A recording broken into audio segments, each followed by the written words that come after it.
So now I gotta let my face track.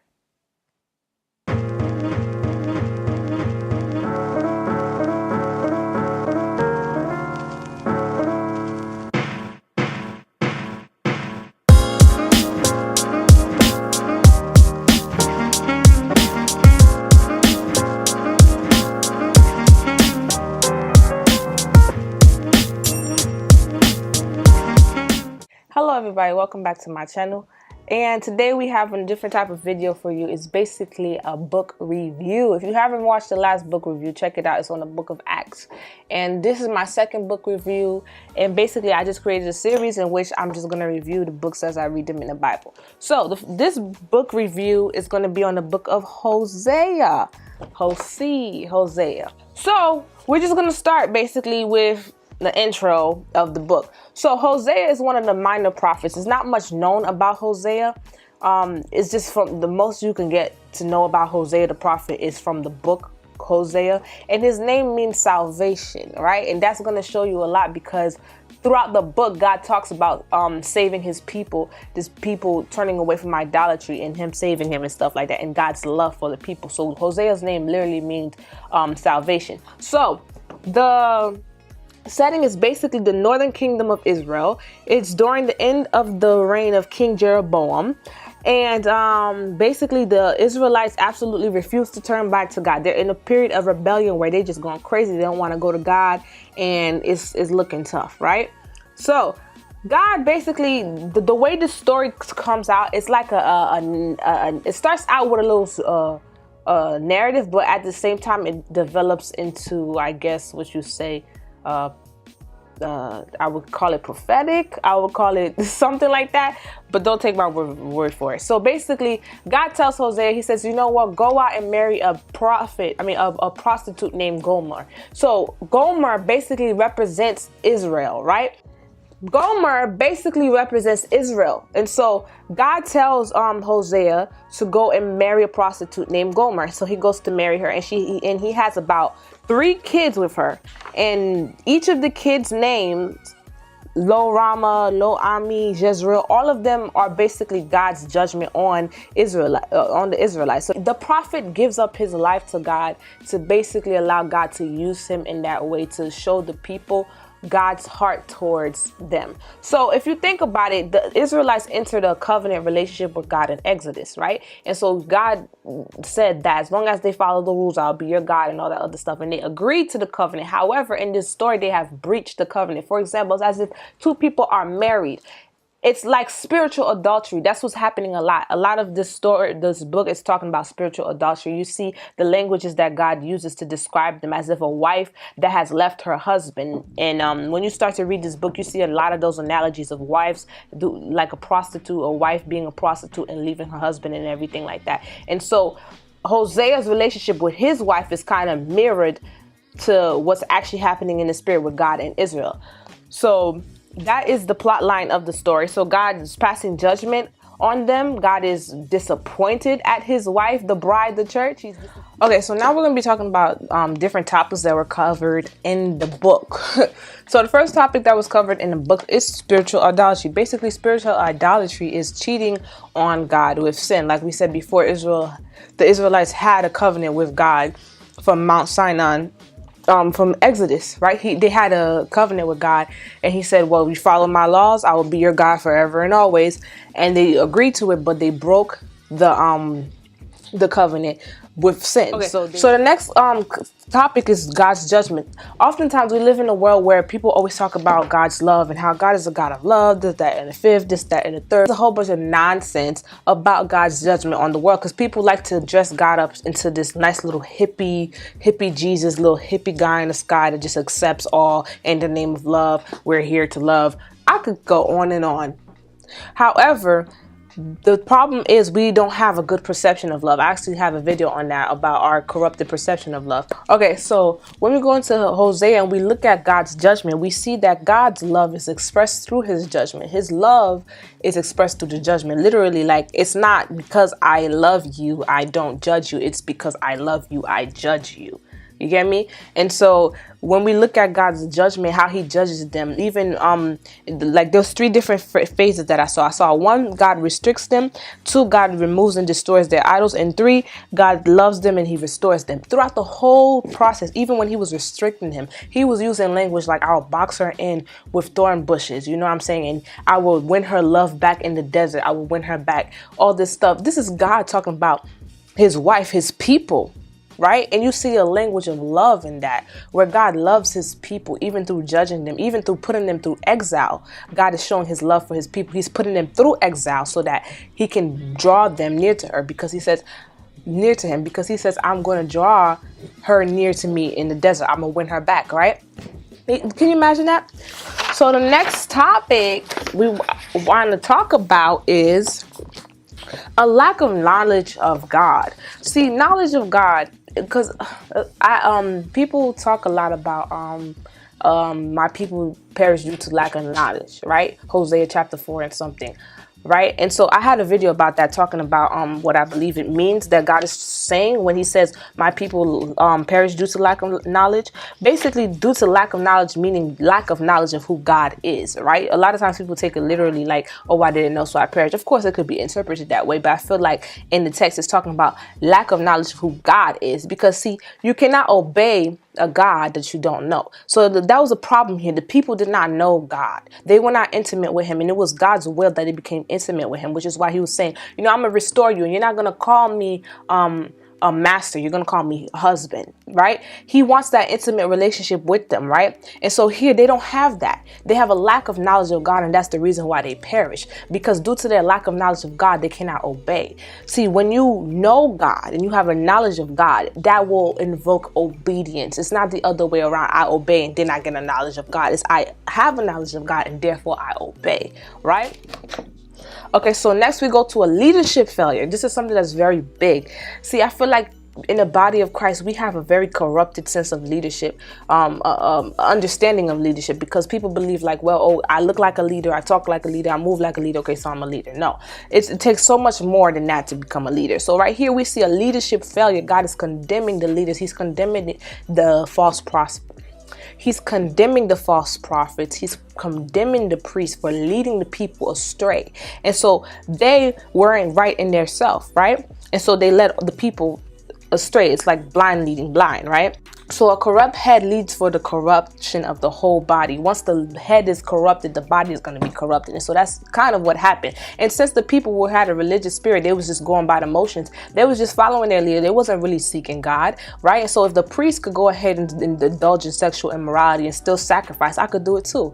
And so God is talking about the leaders, how he's going to come after them for leading his people astray. The people had no discernment because of the fact that they had this religious type of thing going on. And that's the next topic that I'm going to talk about that was covered in this book, is this religious spirit, this religiousness. God hates it. He cannot stand it. He also talks about that in the book of Amos.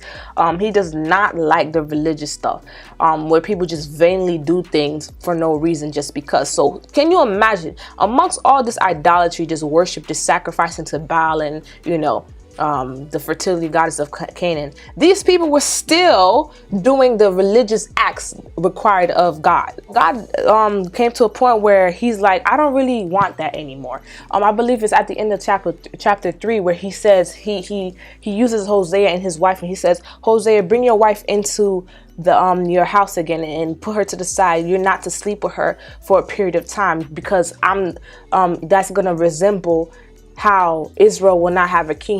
It will not have a priest. It will not be able to do any religious activities, right? And so I find that interesting, because being able to sleep with his wife, Hosea, in the natural realm, it kind of resembled what's happening in the spiritual realm, kind of, because sex is a very spiritual thing. It's a connection. It connects you. It makes you intimate, right? And so God's suspending all these activities and saying that no, Israel can't participate in that. I see a parallel between it, because it's like, since you wanted to rebel against me, you wanted to go ahead and prostitute yourself, well, now I'm going to take away those things that were supposed to draw us close. But since you have corrupted them with your religious spirit, you just did it vainly. Just like Gomer, she was just out here sleeping with whoever. It was supposed to be a sacred thing, but she went ahead and did it vainly. So I see a parallel between those two in that chapter.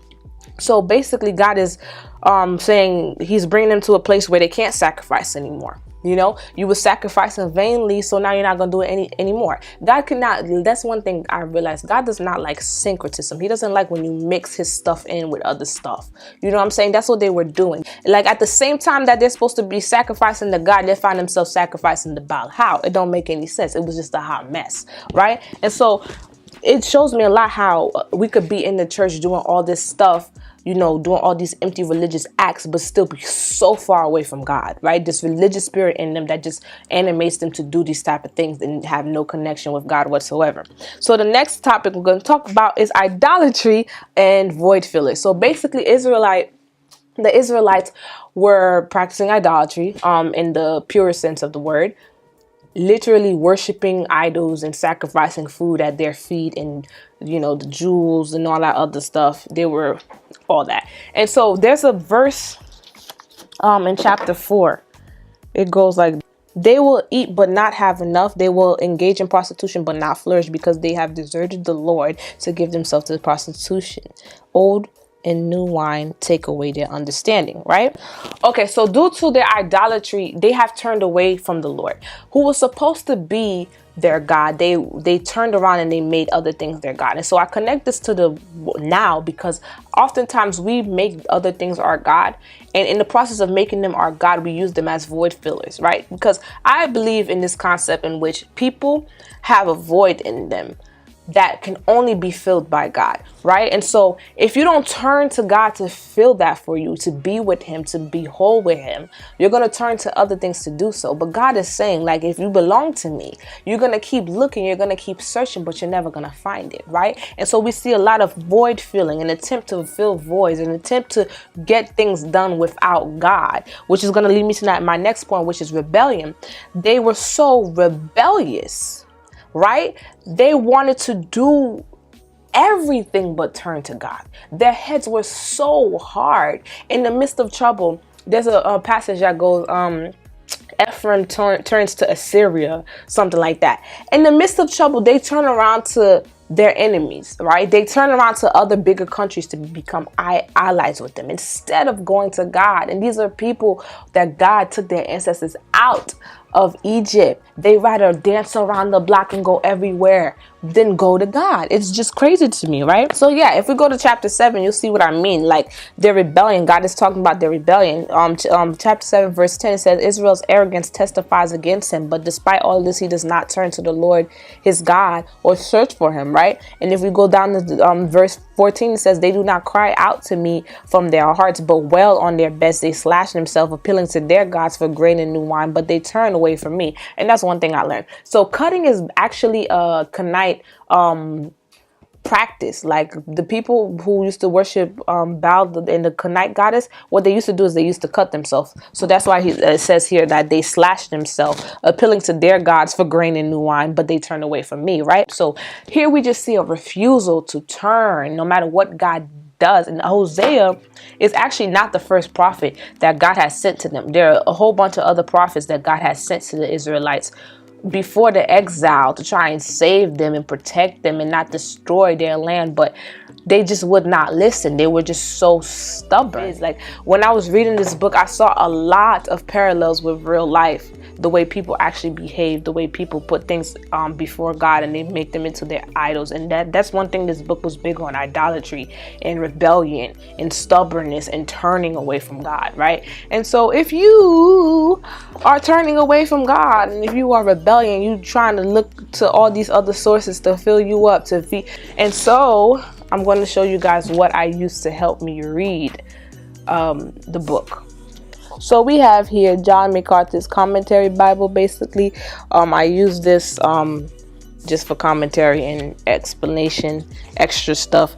I use the NLT. I don't really trust NLT like that, so I don't stick with NLT, but I use NLT. I love the illustration that's in this Bible. I go from the NLT to the NIV on my Bible app, and I also use KJV for certain things. This Bible shows you a lot of information really about things. That's how I found out where cutting came from. It was actually in this Bible. It gives you a lot of background information and to help you understand a lot of stuff. So a new book, because if you guys watched my last video, I'm sorry. if you guys if you guys watched my last video, you are familiar to the other two books that I use, but this one is actually a new book. So this one I brought specifically for the series. When I saw it, I said, you know what, this could actually help me with this series. And so this is a the John MacArthur book, Bible handbook. So basically it has a little short summary and explaining of all the books that are in the Bible. And that's how I found out Hosea's name. What does the Hosea's name mean? And this is how I found out that he was probably from the Northern Kingdom and all that other stuff. This gives you the little information about the book. So these could be helpful for you if you are trying to study to make yourself approved. This is the time to do so. Because and so that's all for today's book review. I hope you guys got something from it. Don't be afraid to comment. I peep that people don't be commenting on my videos. I'm not gonna bite your head off. I'm not gonna do that. Just talk, okay? Don't be afraid to comment. Don't be afraid to do all that other extra cute stuff that people do with videos. And so thank you so much for tuning in. Until next time, see you next time.